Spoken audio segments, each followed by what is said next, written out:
இப்ப இன்னைக்கு நம்ம எடுத்திருக்க தலைப்பு என்னன்னா, பேச்சுக்கலை. பேசுறதுங்கிறதே ஒரு கலை. அத பத்தி தான் பேசப் போறோம். அனைவருக்கும் இனிய காலை வணக்கம். வாழ்க வளமுடன். உழைப்பாளர் தின நல்வாழ்த்துக்கள் அனைவருக்கும். இந்த வகுப்பு முக்கியமா எல்லாருக்குமே தேவை. இல்லத்தரசிகள், வேலைக்கு போறவங்க எல்லாருக்குமே தேவை. எல்லா இடத்துலயுமே தேவை. ஏன்னா நம்ம என்ன நினைக்கிறோமோ அதுதான் பேச்சு வடிவம், ஒலி வடிவமா நம்ம வார்த்தைகளை கோர்த்து சொல்றோம். இது எல்லாருக்குமே ஒரு சிரமமான ஒரு விஷயம் தான். எல்லாருக்கும் ரொம்ப சுலபமானது கிடையாது. என்னன்னா நம்ம பேசும்போது நம்ம எதிரில இருக்கிறவங்க நம்ம என்ன சொல்ல வந்தோமோ அதே அலைவரிசையில அவங்க புரிஞ்சுப்பாங்கன்னு நாம எதிர்பார்க்க முடியாது. நம்ம ஒண்ணு சொல்லுவோம், அது நம்மளோட அந்த எண்ணங்கள் கூட பாதிதான் வெளிப்படுத்தியிருப்போம், முழுதும் கூட வெளிப்படுத்தியிருக்க மாட்டோம். அதை அந்த பக்கத்துல இருக்கிறவங்க தவறுதலா புரிஞ்சுக்கிறதுக்கும் வாய்ப்பு இருக்கு. அப்போ தவறு நம்ம கிட்டதான், நம்ம அவங்களுக்கு புரியுற மாதிரி நம்ம பேச அப்படிங்கிறது தான் அங்க நம்ம எடுத்துக்கணும். ஏன்னா இப்போ ஒரு நம்பர் இருக்கு 9 அப்படின்னு சொல்லிட்டு, அது அந்த 9ங்கிற நம்பர் நம்ம பார்க்கும்போது 9ஆ தெரியும், அவங்க பார்க்கும்போது 6 அப்படின்னு தெரியும். அப்ப அவரவர்கள் நிலையில அவரவர்கள் சரிதான். அதனால நம்ம தான் என்ன சரிப்படுத்திக்கணும், நம்மள நாம எப்படி சரிப்படுத்திக்கணும் அப்படிங்கறதான் முன்னிறுத்தி யோசிக்கணும் நம்ம.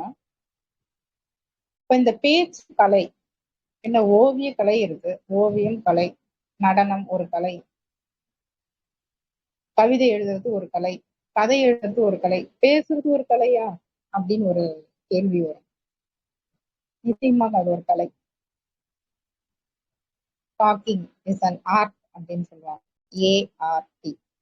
அதாவது நம்ம ஒருத்தவங்க பேசும்போது அந்த சாராம்சத்தை நம்ம உறிஞ்சிக்கணும், உறிஞ்சி எடுக்குது. இப்போ ஒரு ஸ்பாஞ்ச் நம்ம ஒரு தண்ணியில போட்டோம்னா எப்படி உறிஞ்சி எடுக்குதோ அந்த மாதிரி நம்ம அதோட சாராம்சத்தை நம்ம அப்சார்ப் பண்ணணும்.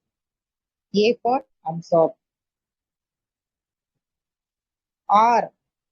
ஆர்ட்னு சொன்னோம் இல்லைங்களா, ஆர் ரிசீவ். அதாவது அவங்க என்ன பேசுறாங்கன்றத நம்ம முழுமையா உள்வாங்கணும். அதுக்கப்புறமா தான் டாக். அதாவது அப்சார்ப், ரிசீவ், டாக்.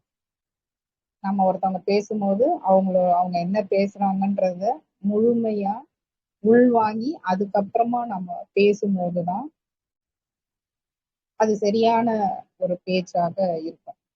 ஒருத்தவங்க பேசும்போதே நம்ம கூடவே பேசிட்டே இருந்தோம்னா நாம என்ன சொல்ல வரோங்கிறதும் தெரியாது, அடுத்தவங்க என்ன சொல்ல வந்தாங்கன்றதும் நமக்கு புரியாம போயிடும். அதனால நம்மளோட கவனம் முழுமையா ப்ராவர்ப் கூட இருக்கும், லீடர்ஸ் லிசன் அப்படின்னு சொல்லிட்டு சொல்லுவாங்க. யார் ஒருத்தவங்க பேசும்போது கவனிக்கிறாங்களோ அவங்க ஒரு நல்ல லீடரா இருப்பாங்க. எல்லா இடத்துலயும் முதன்மை தனம் அவங்களுக்கு வரும். ஒருத்தவங்க பேசும்போது நம்ம கவனிச்சு பேசணும், அவங்க என்ன பேசுனாங்க அப்படிங்கிற. இது எந்தெந்த விதத்துல நமக்கு உதவி செய்யும் அப்படின்னா, இப்போ ஒரு வீட்டுல இருக்கோம், நிறைய உறவினர்கள் இருக்காங்க, ஒருத்தவங்க கோபமா பேசுறாங்க. பேசும்போது நம்ம அவங்களுக்கு திரும்ப திரும்ப பதில் கொடுத்துட்டே இருக்கும்போது அவங்க கோபம் இன்னும் அதிகமாயிட்டே இருக்கும். அப்ப நம்ம மௌனம் அந்த இடத்துல ஒரு சிறந்த ஒரு பதிலா இருக்கு. ஒரு அலுவலகத்துல போறோம், அலுவலகத்துல நம்மளுக்கு மேல் அதிகாரி விஷயங்கள் சொல்லுவாரு. அப்போ இந்த வேலையை இப்படி இப்படி செய்யணும்னு சொல்லும் போது அதுல நமக்கு மாறுபட்ட கருத்து கூட இருக்கலாம். ஆனா அந்த மாறுபட்ட கருத்து அவர் முழுக்க சொல்லி முடிச்ச பிறகு நம்ம சொன்னோம்னா அது நமக்கும் நல்லதா இருக்கும், அவங்களுக்கும் நல்லதா இருக்கும். இதே அவர் சொல்லும் போதே சொல்லிட்டோம்னா அவரோட முழுசா அவர் என்ன சொல்ல வந்தாருங்கிறதையே நம்ம எடுத்துக்கல அப்படிங்கறதுதான். அதுலயே அவருக்கு கோபம் வந்துடும்.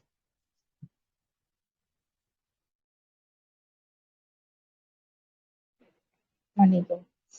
இப்போ அதனால வந்துட்டு நம்ம ஒருத்தர் சொல்ல வர்றத முழுமையா கேட்கணும். முழுமையா கேட்கலாம். அவங்க வந்து என்ன சொல்ல வராங்க. ஏன்னா பாதி கேட்கும்போது நமக்கு புரியாது. அதுக்கப்புறமா மீதி அவங்க பேசி முடிச்சாதான் அவங்க என்ன சொல்ல வந்தாங்க அப்படிங்கறதே சிலர் வந்து கடைசியில தான் சொல்லுவாங்க. எல்லாருக்குமே அந்த தோரணையா சொல்றதுங்கிறது, அந்த ஒரு ஆர்டர்ல சொல்றதுங்கிறது அவங்களுக்கு வந்து இருக்காது. அவங்களுக்கு சொல்ல முடியாது.